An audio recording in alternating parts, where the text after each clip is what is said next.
নমস্কার বন্ধুরা, ডলি রন্ধনশালায় সবাইকে স্বাগত। আর আজকে তোমাদের সাথে শেয়ার করব দারুণ একটা কাঁচা টমেটো, আলু আর অল্প একটু বেসন দিয়ে দারুণ টেস্টি একটা রেসিপি।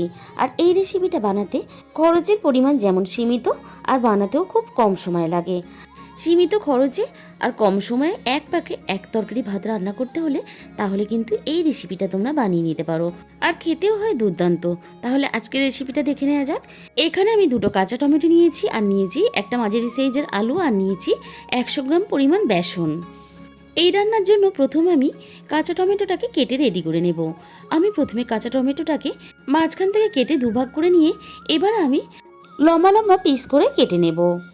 আর টমেটোটা কাটার সময় খুব বেশি পাতলা করে কাটলে কিন্তু হবে না, একটু মোটা করে এখানে কেটে নিতে হবে।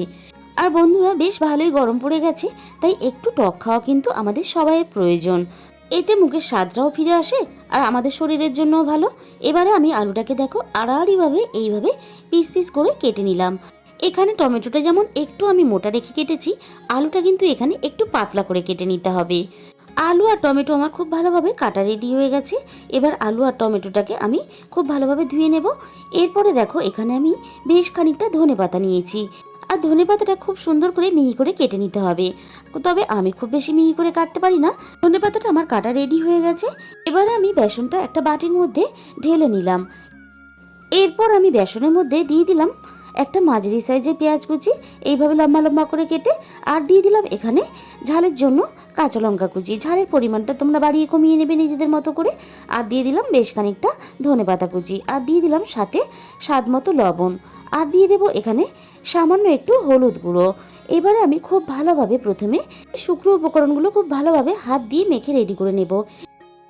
এতে পেঁয়াজ কুচিগুলো খুব সুন্দর করে একটা থেকে একটা আলাদা হয়ে যাবে। আমার একটু বাটিটা ছোট মনে হচ্ছিল, কাজের অসুবিধা হচ্ছিল, তাই আর একটা বড় বাটির মধ্যে আমি ঢেলে নিয়ে আমি খুব ভালোভাবে হাত দিয়ে এইভাবে মেখে রেডি করে নেব। এরপরে আমি এখানে দিয়ে দিলাম সামান্য পরিমাণ জল। আর জলের পরিমাণটা কিন্তু একেবারে বেশি দেবে না, প্রয়োজন হলে পরে ব্যবহার করবে। আর এই বেসনটা মাখার সময় খুব বেশি নরম করে মাখলেও হবে না, আবার খুব বেশি শক্ত করে মাখলেও হবে না। আমি সব কিছু খুব ভালোভাবে মেখে রেডি করে নেওয়ার পরে আমি কড়াইয়ের মধ্যে দিয়ে দিলাম প্রয়োজন মতো তেল। তেলটাকে আমি খুব ভালোভাবে গরম করে কড়ার চারিদিকে এইভাবে ছড়িয়ে দিলাম। যেভাবে আমরা বড়া ভাজি সেরকম কিন্তু অল্প অল্প করে নিয়ে ছোট ছোট করে এইভাবে গরম তেলের মধ্যে আমি দিয়ে দেব।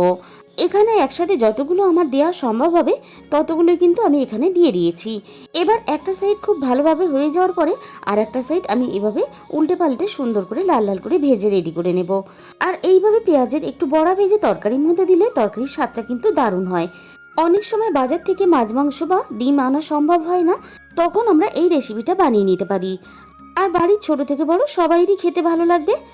আমার এখানে পেঁয়াজের বড়াগুলো ভাজা রেডি হয়ে গেছে। এবার তেল থেকে ছেঁকে তুলে নিলাম। বাকি বড়াগুলো ঠিক একইভাবে আমি ভেজে রেডি করে নেব। আর এই রান্নাটা বানাতে খুব বেশি পেঁয়াজেরও প্রয়োজন হয় না, তোমরা দেখতেই পেলে। আর এই বড়াগুলো ভাজতে খুব বেশি তেলেরও প্রয়োজন হয় না, অল্প একটু তেলেই কিন্তু বড়াগুলো ভাজা হয়ে যায়। আর গরম গরম ভাতের সাথে প্রথম ভাতের রেসিপি হিসাবেও তোমরা এই বড়াগুলোকে খেতে পারবে। বাকি বড়াগুলো ঠিক একইভাবে ভেজে আমি তেলে থেকে ছেঁকে তুলে নিলাম।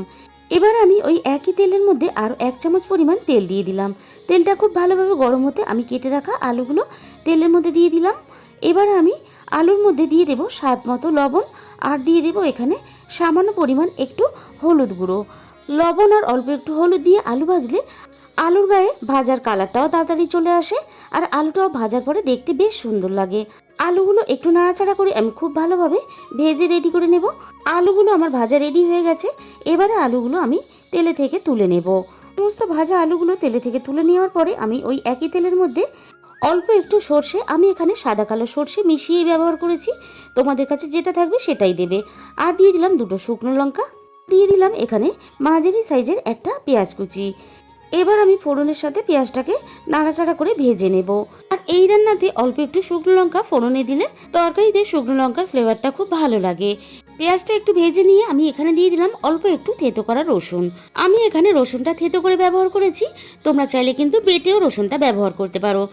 পেঁয়াজের সাথে আমি রসুনটাকে খুব ভালোভাবে ভেজে নেব, রসুনের কাঁচা গন্ধটা চলে যাওয়া পর্যন্ত। পেঁয়াজটা এর থেকে আমি আর বেশি ভাজবো না। পেঁয়াজের গায়ে একটা সুন্দর কালার চলে এসেছে, আর বেশ নরমও হয়ে গেছে। এই পর্যায়ে আমি দিয়ে দিলাম কেটে রাখা টমেটোগুলো। টমেটোর মধ্যে আমি এবার দিয়ে দেবো স্বাদ মতো লবণ। পেঁয়াজের সাথে আমি খুব ভালোভাবে টমেটোগুলো ভেজে নেব। আর লবণ দিয়ে টমেটো ভাজলে টমেটোটা খুব তাড়াতাড়ি নরম হয়ে যাবে। মিনিট 5-এর মতন আমি টমেটোগুলো নাড়াচাড়া করে ভেজে নেব। খুব বেশি লালচে করে আমি টমেটোগুলো ভাজবো না। দেখো টমেটোগুলো নাড়াচাড়া করে ভাজতে ভাজতে টমেটোগুলো কিন্তু নরম হয়ে এসেছে। এবার সামান্য পরিমাণ জল দিয়ে দিলাম যাতে না মশলাটা পুড়ে যায়। আর দিয়ে দিলাম হাফ চামচ পরিমাণ হলুদ গুঁড়ো, আর দিয়ে দিলাম হাফ চামচের একটু বেশি ঝাল লঙ্কার গুঁড়ো, আর দিয়ে দিলাম হাফ চামচ ধনে গুঁড়ো, আর দিয়ে দেবো এখানে হাফ চামচ পরিমাণ জিরে গুঁড়ো। আর আমি এখানে সবশেষে দিয়ে দিলাম অল্প একটু চিনি স্বাদের ব্যালেন্সের জন্য। আমি যে টমেটোটা রান্না করেছি সেটা কিন্তু টকের পরিমাণটা অনেকটাই বেশি, তাই আমি এখানে একটু চিনি ব্যবহার করেছি। তোমরা যদি চাও এটাকে স্কিপ করে যেতে পারো। মিনিট 5-এর মতন আমি মশলার সাথে টমেটোগুলো কষিয়ে নেব। মশলা থেকে খুব ভালোভাবে তেল ছাড়তে শুরু করে দিয়েছে। এই পর্যায়ে আমি ভেজে রাখা আলুগুলো দিয়ে দিলাম। এবার আমি আলু আর টমেটো মশলার সাথে খুব ভালোভাবে একসাথে 2 থেকে 3 মিনিট কষিয়ে নেব। সব কিছু খুব ভালোভাবে আমার এখানে কষানো রেডি হয়ে গেছে। এবার আমি প্রয়োজন মতো জল দিয়ে দেব। এখানে জলের পরিমাণটা একটু বেশি দেবে, কারণ বড়া দেওয়ার পরে ঝোলটা কিন্তু অনেকটাই টেনে নেবে। এবার খুব ভালোভাবে একসাথে সব কিছু মিশিয়ে দিয়ে আমি সিদ্ধ হতে দেব। কিছুক্ষণ পরে আমি এখানে দেখে নেব আলুগুলো সিদ্ধ হয়েছে কিনা।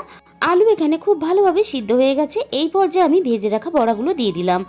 আর এরকম একটু ঝোল ঝোল থাকা অবস্থাতেই বড়াগুলো দিয়ে দিতে হবে, তাহলে ঝোলের সাথে রান্না হয়ে বড়াগুলো খুব সুন্দরভাবে নরম হয়ে যাবে। বড়াগুলো ঝোলে দেওয়ার পরে আমি এখানে মিনিট 5-এর মতো রান্নাটা হতে দেব, তাহলে বড়াগুলো সুন্দরভাবে ঝোলের সাথে ফুটে নরম হয়ে যাবে। বড়াগুলো এখানে দেখো সুন্দরভাবে নরম হয়ে গেছে, আর টমেটোগুলো সুন্দরভাবে সিদ্ধও হয়ে গেছে। একেবারে টমেটোগুলো গলেও যায়নি। সব শেষে এখানে দিয়ে দিলাম অল্প একটু গরম মশলার গুঁড়ো, আর দিয়ে দিলাম বেশ খানিকটা ধনেপাতা কুচি। এই সময় আমি গ্যাসটাকে বন্ধ করে দিয়েছি। সব কিছু এখানে আমি একসাথে নাড়াচাড়া করে মিশিয়ে দেব। তৈরি হয়ে গেল দারুণ স্বাদের একটা রেসিপি। তাহলে বন্ধুরা, আজকের রেসিপিটা ভালো লাগলে অবশ্যই ভিডিওতে একটা লাইক করো, আর প্রচুর প্রচুর শেয়ার করো। আর যে সমস্ত বন্ধুরা এখনো পর্যন্ত আমার চ্যানেলটাকে সাবস্ক্রাইব করোনি, চ্যানেলটাকে সাবস্ক্রাইব করে পাশে থাকা বেল আইকনটা প্রেস করে দিও, যাতে আমি কোনো নতুন রেসিপি আপলোড করলে সবার আগে তোমার কাছে পৌঁছায়। আর তোমাদের মূল্যবান সময় দিয়ে আমার এতক্ষণ রেসিপিটা দেখার জন্য তোমাদের সবাইকে অসংখ্য ধন্যবাদ। সবাই সুস্থ থাকবে, ভালো থাকবে, সাবধানে থাকবে।